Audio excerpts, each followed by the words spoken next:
और महाराष्ट्र और मुंबई दोनों देश की आन बान शान है। बिहार भी देश की आन बान शान है, लेकिन वहां पर इकोनॉमिक ग्रोथ उतनी बड़ी नहीं है। और ये अमूमन रहा है कि जिन राज्यों में इकोनॉमिक ग्रोथ उतनी बड़ी नहीं होती, जो कि उतनी आगे नहीं बढ़ पाते, उतना आगे नहीं बढ़ पाते, उनकी सहायता केंद्र करता रहा है। क्या आपको लगता नहीं है इसमें महाराष्ट्र वर्सेस बिहार नहीं होना चाहिए? नहीं, मैं महाराष्ट्र वर्सेस बिहार कर ही नहीं रही हूँ। ये आपके मन में है महाराष्ट्र वर्सेस बिहार। हम कह रहे हैं हमारे साथ भी समानता हो।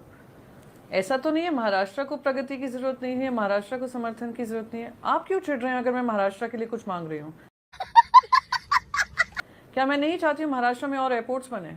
क्या मैं नहीं चाहती हूँ और ट्रेन की सुविधाएं बने और कनेक्टिविटी हो महाराष्ट्र के लिए? पब्लिक इंफ्रास्ट्रक्चर जो कोलैप्स हो रहा है उसको ठीक किया जाए।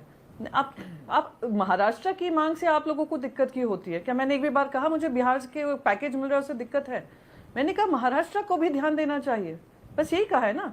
मुझे आप ये बताइए, चलिए बिहार से मुझे कोई आपत्ति नहीं है, मैं तो कह रही हूँ कि स्पेशल स्टेटस भी मिलना चाहिए। आपने नहीं बोला, लेकिन नेता एक minute Amish ji, Amish ji please don't interrupt me, Amish ji don't interrupt मी।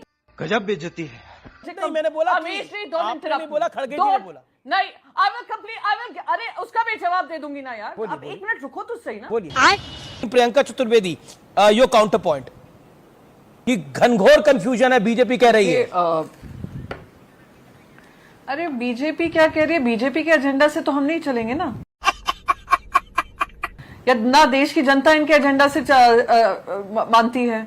उन्होंने 240 पे लाए हैं ना इस प्रधानमंत्री जी को भी, और यही प्रधानमंत्री जी आज दो पार्टीज पे निर्भर हैं। तौबा तौबा तौबा, थारा मूड खराब कर दिया। और इसी दो पार्टीज के दो राज्यों के नाम बार बार उस बजट में लिए गए ना। महाराष्ट्र के ऊपर, महाराष्ट्र हर हाईएस्ट टैक्स पेइंग स्टेट है। हर एक रुपए के बदले हमें वापस केंद्र से 3 या 4 पैसे आते हैं। हमें उसके कोई दिक्कत नहीं है अगर समानता से उस पैसे का उपयोग किया जाए, पर जो राजनीतिक दुरुपयोग हो रहा है अपनी सरकार बचाने के लिए, वो जनता के सामने है। मुझे उनके नैरेटिव के हिसाब से जवाब नहीं देना है ना। मैं अमीश जी आपके पैनल पे बैठती हूँ कि मैं उनका नैरेटिव का इस्तेमाल करके, क्योंकि सवाल आपने भी कहा उन्होंने कहा घनघोर कंफ्यूजन है, तो मैं वापस से अपना जवाब रिपीट करूं। बस एक चीज कहूंगी, उन्होंने कुछ बयानबाजी की कि 32 लाख परिवार हैं और आप इतना कर्जा, ये कर्जा। अरे थोड़ा सुन लिया करें। तभी मैं बार बार आपके पॉडकास्ट में भी मैंने कहा था थोड़ा मैनिफेस्टो को पढ़ लेते तो इतनी घोर बेइज्जती नहीं होती।